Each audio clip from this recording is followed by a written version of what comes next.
Out in full force for the major anti-war rally. Details after Century City.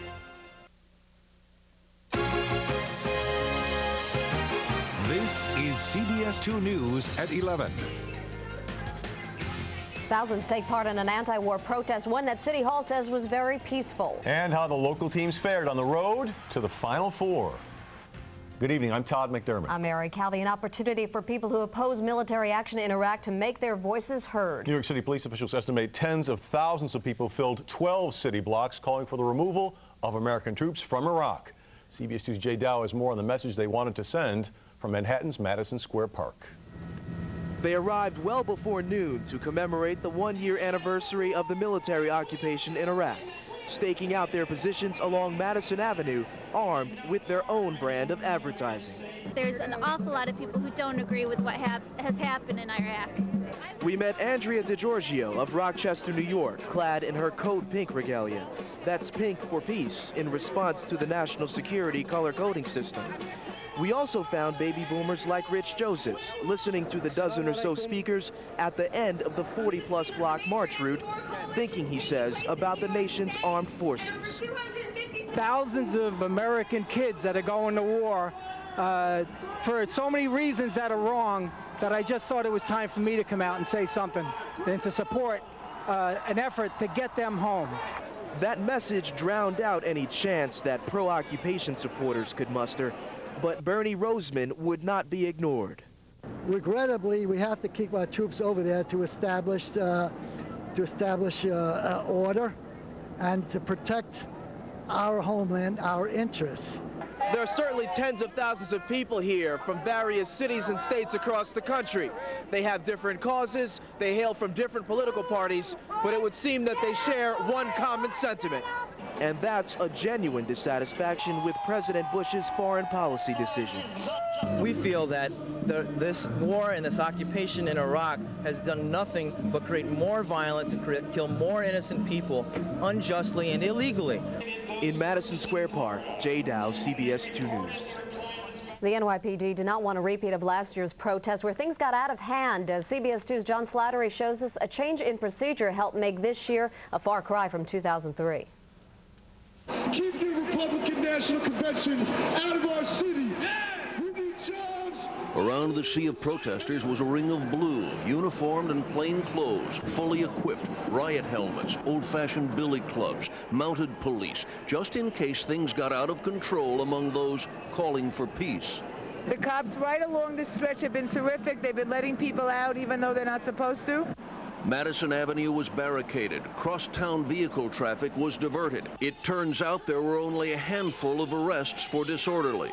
Police officials would not say how many officers were called to duty, and they wouldn't hazard a guess on the cost of overtime. And as the march stepped off, two unexpected observers, the mayor and the police commissioner. Mayor Bloomberg and Ray Kelly walked a couple of blocks to watch the marchers. Members of the crowd called out, "March with us." They declined. There were a number of people that yelled, great job, thumbs up. Now, I did get a few thumbs down and a few other hand signals, as you might expect. While march organizers had voiced no intention of getting arrested, police were prepared with cameras of their own, even bomb-sniffing dogs. The reason for such concern, an anti-war protest a year ago in Greenwich Village grew unruly, with 91 protesters arrested, 16 officers injured. The mayor this afternoon commended the conduct of both demonstrators and the police as a preview of how the city will handle demonstrations surrounding the GOP convention this summer. And New York City knows how to balance the rights of everybody with the requirements of the law. The mayor offered his thanks to those who participated, as well as to the New Yorkers who suffered some inconvenience as the parade moved slowly through Midtown for hours. John Slattery, CBS 2 News. And hundreds of thousands of demonstrators raised their voices in protest across the country and across the world. In San Francisco, several thousand protesters turned out for the anti-war rally. The march began at Dolores Park and ended at San Francisco's Civic Center. Police reportedly arrested 19 people, mostly for blocking traffic. In Chicago, thousands of people hit the streets as well. That crowd stretched out for more than 6 blocks as they made their way to Federal Plaza. Hundreds of police officers dressed in riot gear escorted the crowd along the route. And in London, marchers took the anger over the war in Iraq to new heights. 2 protesters in climbing gear scaled Big Ben's clock tower. The incident sparked security concerns around the English government. It's been yet another difficult and dangerous week for U.S. military operations abroad. The death toll continues to climb, and today word came that 2 of the soldiers killed are from this area. I hear my daughter is crying, screaming, and then I know already what it is. Lagaya Lagman's son, 26-year-old Staff Sergeant Anthony Lagman of Yonkers, was killed Thursday when his patrol in central Afghanistan came under attack. 22-year-old Sergeant Michael Esposito of Brentwood, Long Island, was also killed in the battle. Today, surrounded by family and friends, Lagman's parents are remembering their fallen son. I'm going to receive a Purple Heart medal. I'm very proud of my son. They said it's like he died as a hero. Their deaths come as fierce combat on the Pakistan side of the border rages. Pakistani forces may be closing in on Osama bin Laden's number 2 man, Ayman al-Zawahiri. Meanwhile, conflicting reports suggest it could be a Chechen or Uzbek militant leader. Captured militant fighters were shown to journalists today. Dozens have been killed in a battle that has lasted 5 days in a muddy compound in a remote area. The U.S. has said there is no connection between the fighting there and the battles in Afghanistan. But the war against terrorism hit home for the Lagman family. Their son secretly joined the Marines after he graduated from Roosevelt High School. They were afraid for him, but they supported him. I want all his friends to know that something happened to him. It's hard to take it for me to lose my son. It's very nice son. He called me every Sunday or Monday, every week.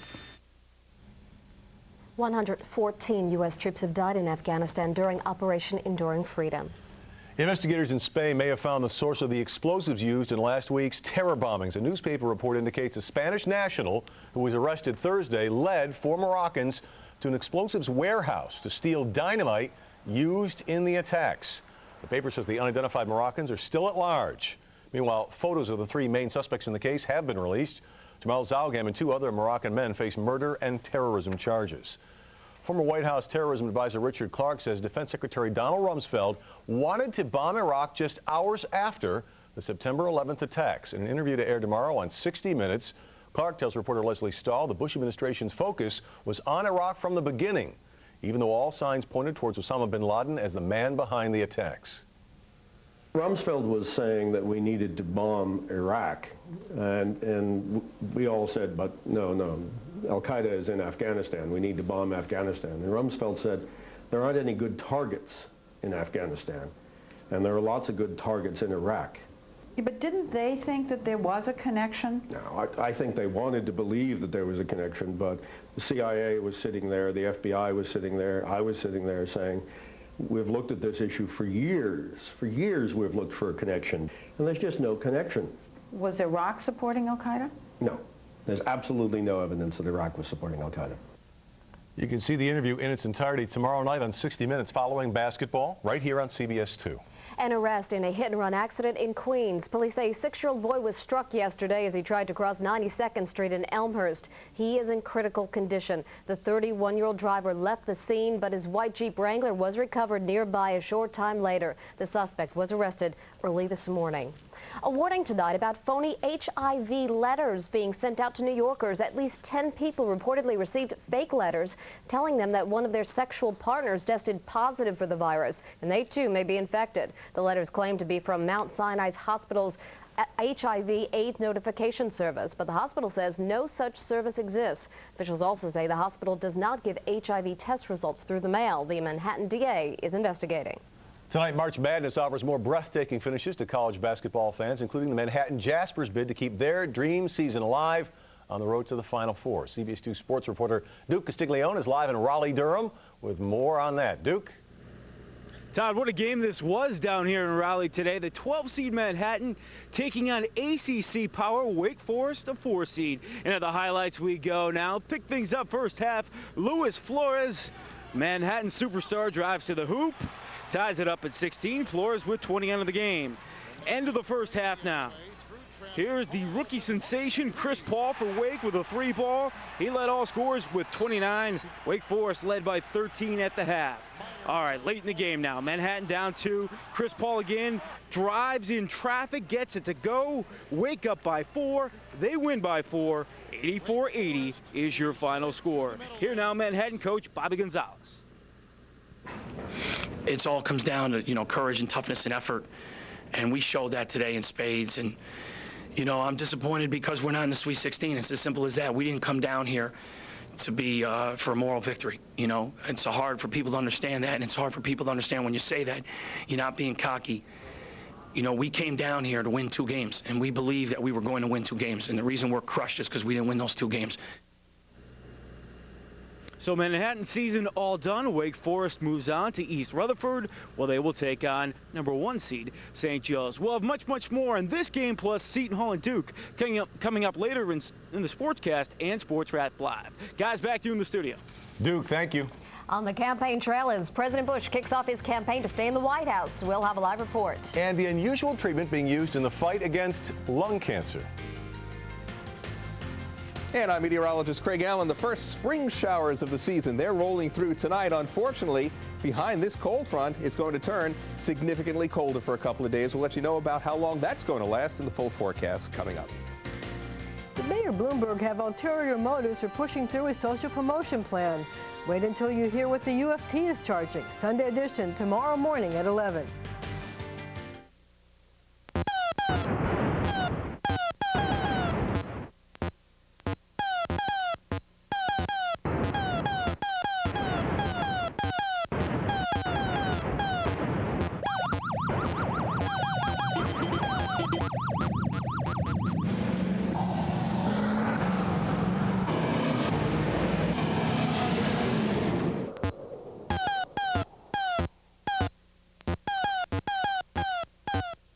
Coming March 23rd. Behold the mermaid! Splash, the 20th anniversary special edition DVD. What about a woman showing up naked in a public place? I'm bored, of course. Tom Hanks, Daryl Hannah, Eugene Levy, and John Candy. It's a fish. Nobody said love's perfect. Dive into oceans of bonus features, including never-before-seen audition sessions with Ron Howard. Splash, the 20th anniversary special edition DVD. Own it Tuesday, March 23rd. Also from Ron Howard, Ransom, starring Mel Gibson. Senator John Kerry took a break this week with the Democratic nomination locked up, but the man he has to beat to get to the White House today officially hit the campaign trail. CBS 2's Jennifer Donnellan joins us live from Washington with details. Jennifer. Hi, Mary. Hi, Todd. In front of a packed room of about 12,000, the president said he was in Florida to do a little spring training. Then he laid out the groundwork for his second run at the presidency. 4 years ago, a Texas governor wanted to move to Washington. A prosperous nation is ready to renew its purpose and unite behind great goals. Then there was no war on terror, the economy was good, and the biggest White House scandal involved a dress and an intern. This is now. For all Americans, these years in our history will always stand apart. Years that brought 9/11, the war in Iraq, and a struggling economy. The message from the nation's commander-in-chief is, it's no time to change leadership.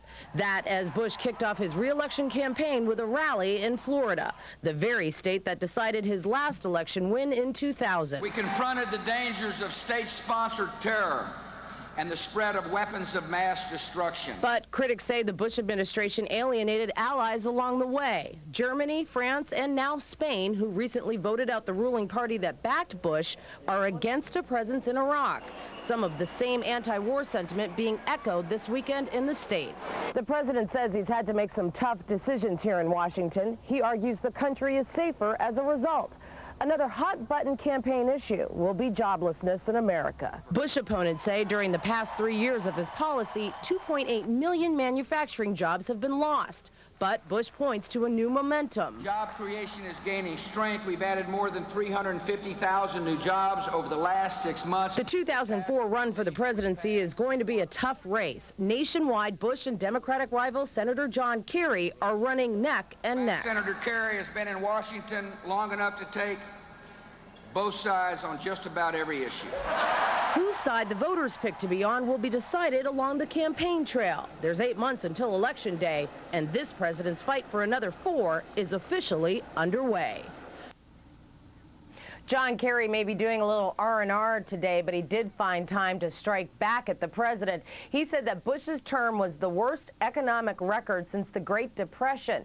Today may be the first day of spring, but on the campaign trail, it certainly felt like October. Todd? Oh, Jennifer, it's going to be a long campaign season. As we saw in your piece, the president did mention the whole flip-flop issue with John Kerry, which has been the theme so far. Anything else that he had to say in particular today? The president did say that John Kerry is a serial tax raiser and that he has voted to increase taxes 350 times. Kerry's aides came back very shortly after that, and they said that the president has presided over an era of hidden tax increases in the form of higher college tuition, gas prices, health care costs, etc. You're right, Todd. It's going to be a messy one, I think. All right, but it makes it interesting. Jennifer Donlin live in Washington. Thanks, right. Jennifer. And coming up, spring is finally here. We'll tell you how long this beautiful weather will last. And new details in the Michael Jackson case. Find out the surprising witness who may be called to the stand when we return.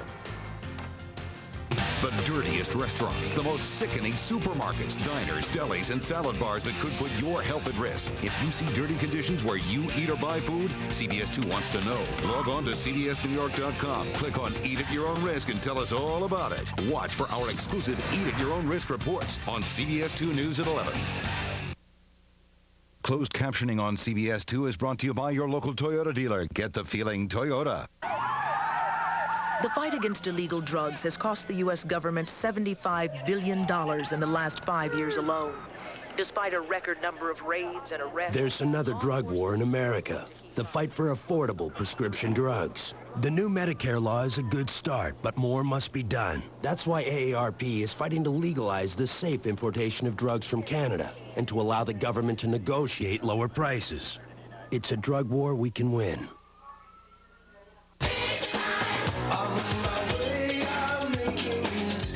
Announcing the Lincoln Mercury Think Big sales event with just announced savings on every Lincoln and Mercury, including the award-winning Mercury Grand Marquis with 5-star safety and no-charge leather seating, a $995 value. Now get $3,500 cash back for a total value of $4,495, or choose 0% APR for 60 months during the Think Big sales event. See your Tri-State Lincoln Mercury dealer today.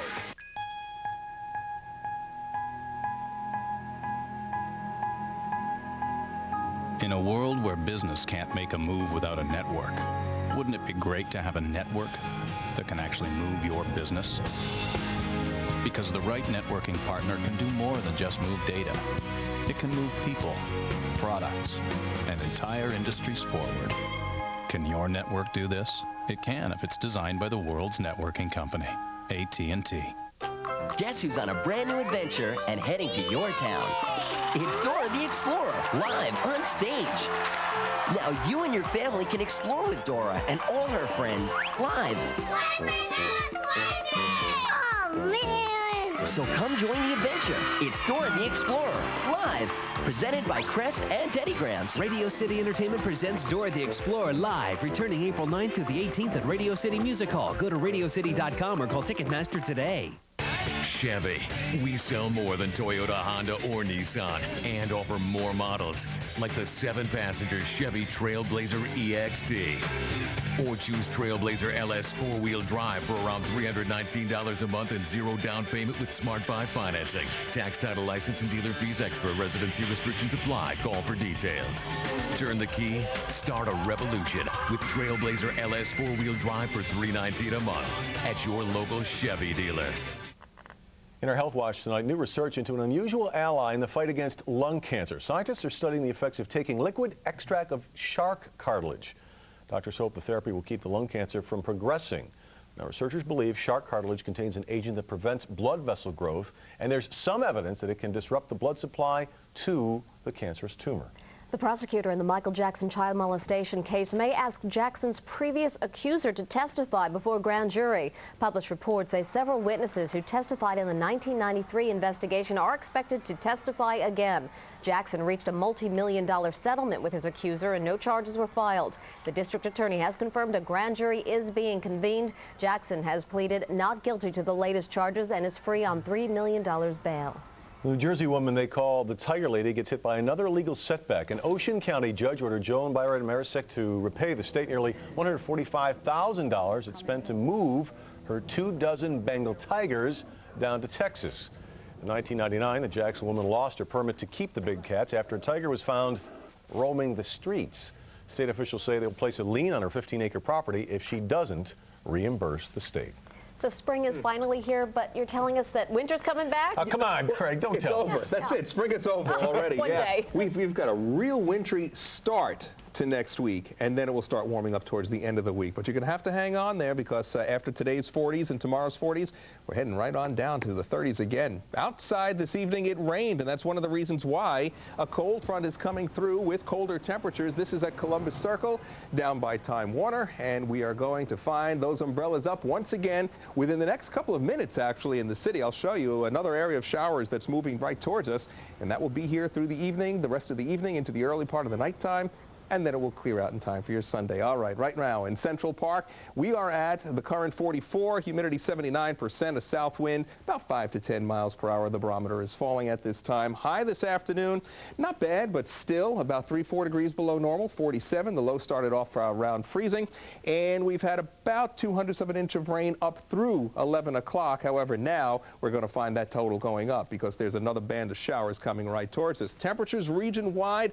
upper 30s to low 40s. Not too bad for this time of evening. Central Park at 44, Asbury Park 45, Hop Hog has 40 degrees. But as we close in a little bit again, between 40 and 45, Sparta 39, a little bit chillier, Massapequa 41, Armonk, you are at 37 now, and Wyckoff at 43. Here it is. Here's the line of showers. This is what moved through earlier this evening. Then we got this little bit of a break, and now look what's lined up here, approximately east of 287 in New Jersey, right on up the thruway. It is heading on towards parts of Westchester County, too. The darker area here, these are heavy showers along with some gusty winds.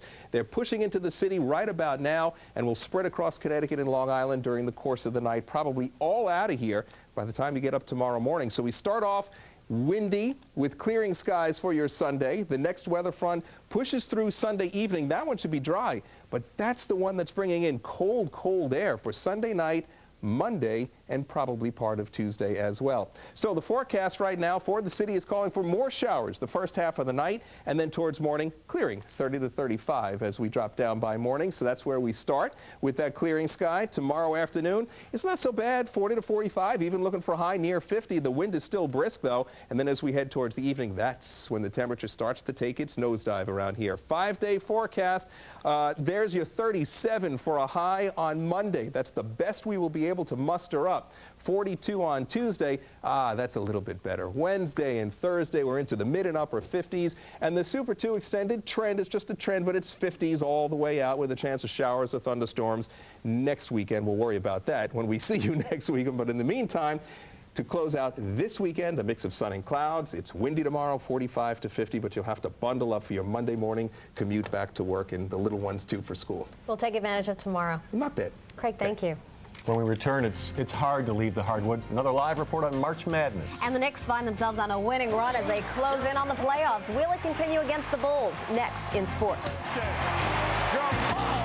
I purchased this Simmons Beauty Rest set, and it's literally more than twice the price of mine with only half the warranty. No wonder they're losing sleep. Think spending twice as much will give you a better night's sleep? Think again.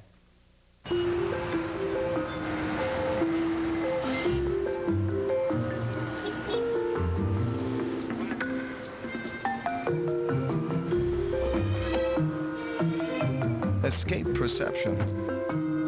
Embrace reality. The Accord for 2004 from Honda. Now you can get a 2004 Accord LX sedan for $239 a month for 36 months. Most people, when they see a child with a disability, just see the disability. I always see the child. Does that feel better? At the Visiting Nurse Service of New York, I'm part of a team that for more than 100 years has offered expert pediatric services. Nursing, rehab, whatever it takes to help a child become more independent. People say I give a lot, but it's nothing compared to what I get in return. The Visiting Nurse Service of New York. We bring the caring home. Ready to remodel. Marvin Windows and Doors capture every detail you want, and nothing else. The professionals at Jaeger Lumber will guide your project from concept to completion. As your partner throughout the process, they'll help create your dream home. Visit the Marvin Windows and Doors showroom at Jaeger Lumber today, or visit jaegerlumber.com. Here's the DNA. This is unusual. Look at this. It's evolved. It's growing. What is this? Dominance. It runs in the family. Escalade, the EXT, and the longer ESV. Cadillac. Breakthrough. Visit your tri-state Cadillac dealer for this attractive offer. Deuces, Coach Gonzalez's guys almost did it. You know, in basketball, almost never counts. Doesn't count. Exactly. Slaying one giant is tough enough. Slaying two is nearly impossible. The Manhattan Jaspers run comes to an end today with the loss to 4th seed at Wake Forest. Bobby Gonzalez has done a wonderful job with this program. Late in the second half, Chris Paul leading the break. He gets the deuce and the damage. He scores a game-high 29 points. Demon Deacons up 76-69. The Jaspers hang in there. Luis Flores, the heart and soul of this team, 3-ball. The Jaspers are within 4 points. Critical point in the game right here. Manhattan down 2. They apply the defensive pressure. Loose ball. The refs call a jump ball. The possession arrow favors Wake. On the ensuing inbounds pass, someone falls asleep. Trent Strickland all alone underneath. Manhattan falls 84-80. For more on this game, we join Duke Castiglione live in Raleigh, North Carolina. Duke. Deuces, as you well know, sometimes it's easier to take if you get blown out. You can say, hey, they were the much better team. Manhattan goes to bed tonight saying, hey, we could have, we should have, maybe. But you know what? They're not all that disappointed because they said they left it all out there on the floor. I feel good at the fact that, we were in a position to win. And fortunately for myself, I was able to help the team to get to that, to that status. And I could say that as I look back, I will have no regrets. We won the crowd over for a while. We hit big shots. We had Wake on the ropes, and we played them right to the wall. That's what we need to take away from this, because that's what it was all about for us.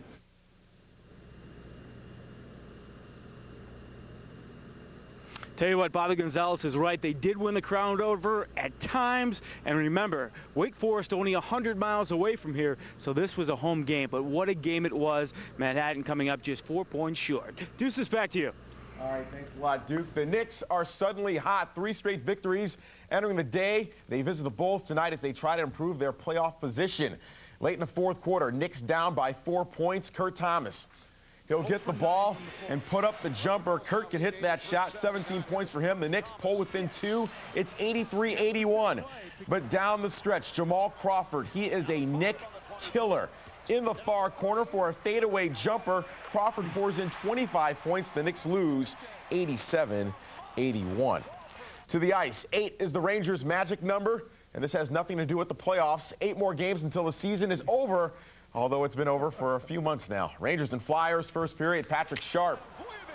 Nice pass to Claude LaPointe. Jamie McLennan never had a chance. Philly leads 1-0.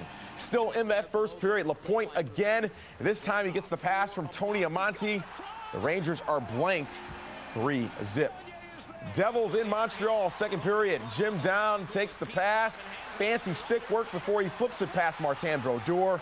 Montreal edges the Devils 3-2. Stick around. Sports Wrap Live is just minutes away. Coming up tonight, extensive highlights and post-game reaction from Manhattan and Seton Hall. The Pirates faced mighty